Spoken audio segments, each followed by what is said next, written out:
Hi, I am Tony Russo from Deathcare, and this is The Rest, your weekly rundown of news from around funeral service. Got a ton of stuff to talk about, and I want to get into it pretty quickly. We're going to talk about the NFDA and Selected proposed merger.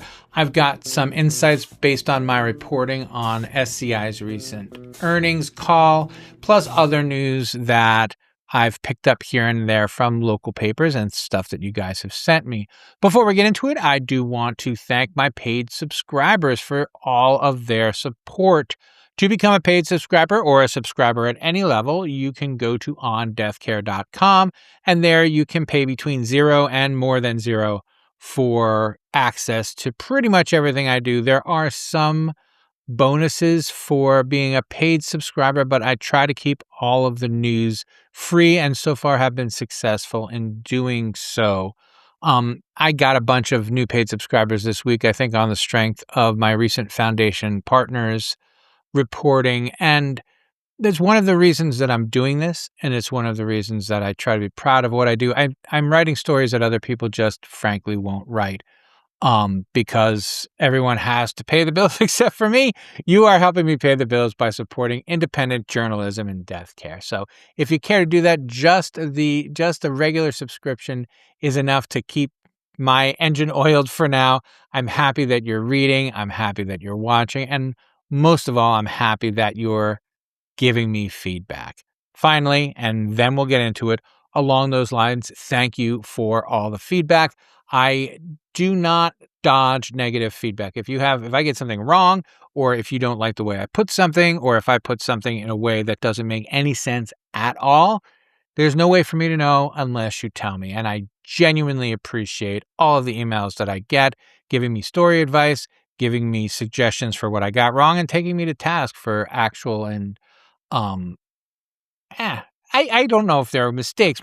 I think that they're disagreements. But anyway, taking me to task and keeping me honest is really, really important. So thank you for all of you who pitch in to make this as good as it can be. And now let's get into it. Selected Independent Funeral Homes and the NFDA would like to merge if their membership will let them.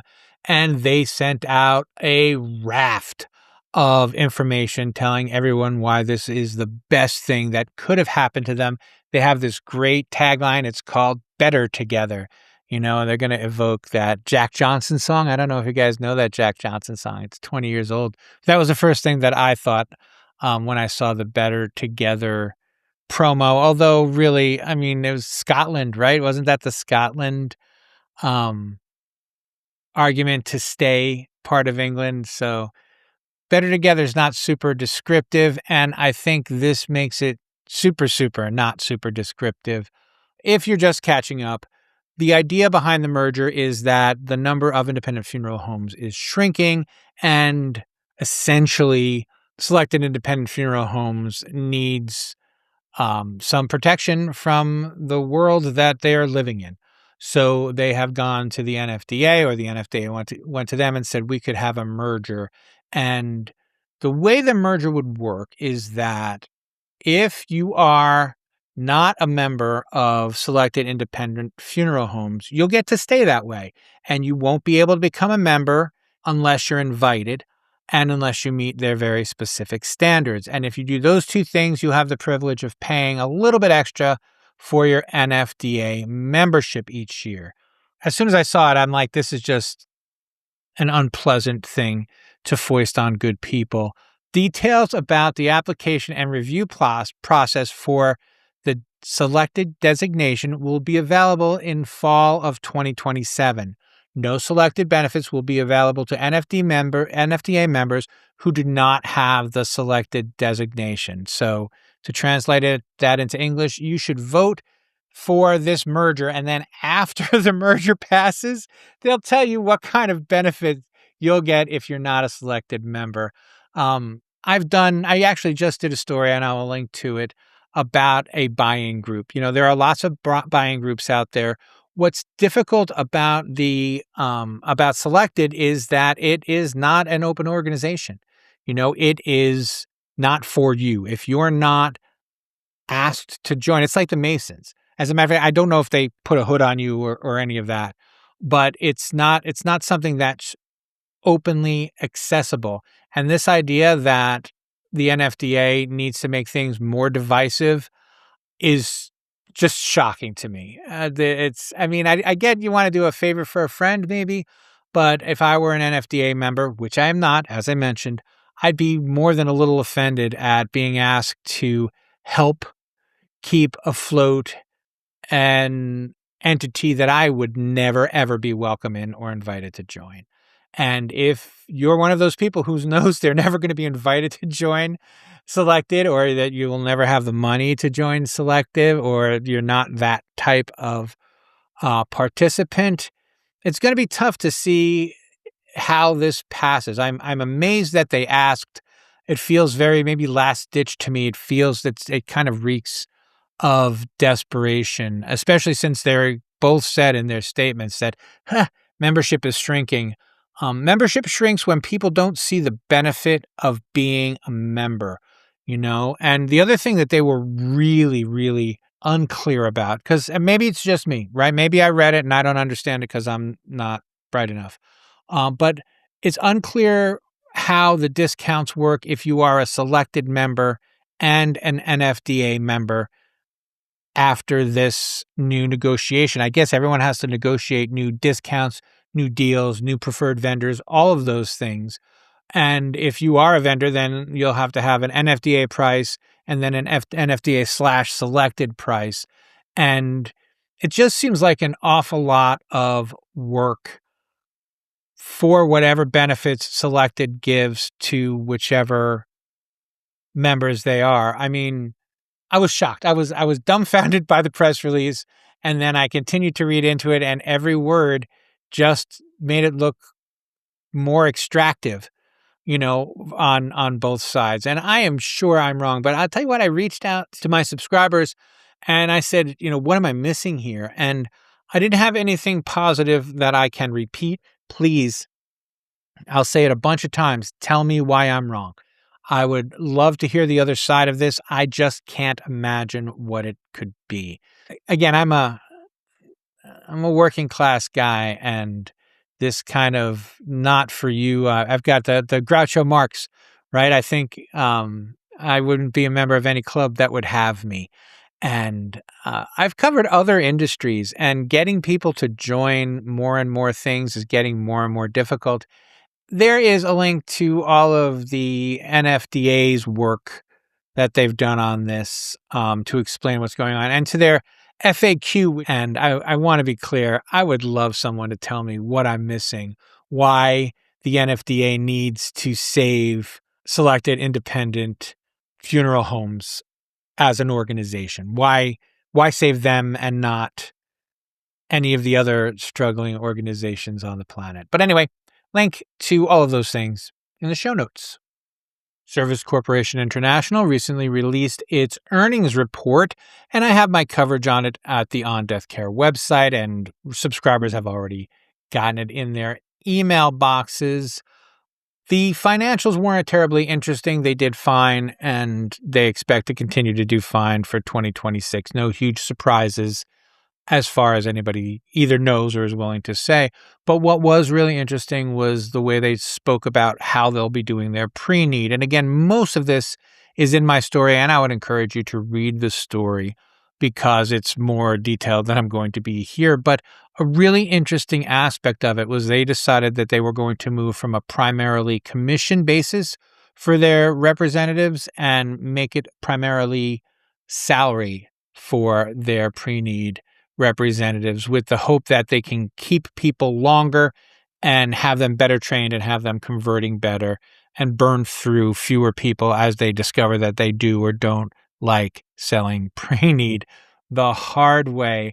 The other really interesting aspect of it is they are going to double down on seminars. So, lunch and learns, that those kinds of things, they're going to have more of them. That's going to be their primary attack mode, their primary driver.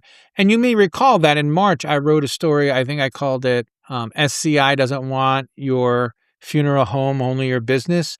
They talked about going into other people's backyards and finding the business there. And I believe that this is the way they're going about it. But what was really interesting to me was to hear this in context of lots of other stuff that I've heard. Most interestingly, the last podcast, if you're a podcast listener, I think that you probably heard the Lindsey Granson interview. She is the chief operating officer at Heritage.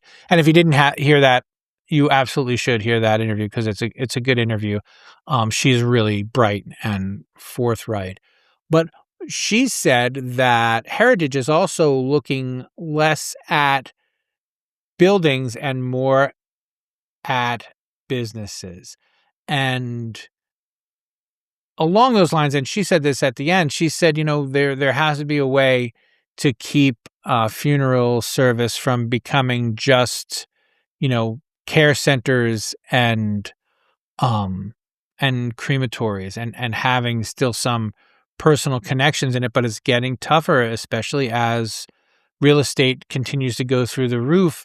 Your business might be worth more separate from your real estate. And everyone's saying that, but what are those implications? And what SCI has done really well, and I think hopes to continue to do really well, is to have those businesses because the way that they've been able to compound the interest on their pre-need sales where that's legal and possible is phenomenal. And that is really where the long-term money is. The long-term value of a business, I think that brings in other things like, are your families happy? Are your employees satisfied? But as far as driving revenue, I mean, there's not a secret that this is the way to do it. And it's becoming less and less of a secret that SCI is doing it really well. They're also doing some really interesting stuff in their memorialization, which is tied into this whole program of pre-need sales. But anyway, so there's a link to the story in the show notes, and I would love some feedback on this. If you'd like to let me know how you feel about this notion about buying businesses but not property, I'd love your take on it. So you can reach me at my email address. It is bytonyrusso@gmail.com. That is bytonyrusso@gmail.com. I'd love to get a conversation started around this. But anyway, link in the show notes. Unique Green is back in the news after a kind of very public and farcical, I think, temper tantrum in front of cameras after her arraignment. I put a link to the video here. I didn't want to replay it only because I don't want to take advantage. This is the kind of thing that you don't want to be making fun of because it's serious, but it's also, like I said, it's farcical. And you'll recall that Unique Green has been a false funeral director several times. And the Texas Funeral Service Commission kept just saying, like, you better stop telling people you're a funeral director or else. But Unique Green did not stop telling people she was a funeral director. She's been arrested a couple of times and released most recently, as I said last week, because it looked like her arrest was either tangled up with or botched by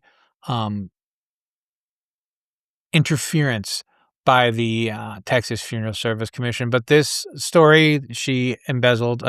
She attempted to steal $22 million from allegedly from one of the decedents in her care by forgery, which is how she was able to get all of the documents that she did get from the Texas Funeral Service Commission. So anyway, I didn't want to not say it, but it is kind of it's part of my coverage of my ongoing coverage of the Texas Funeral Service Commission.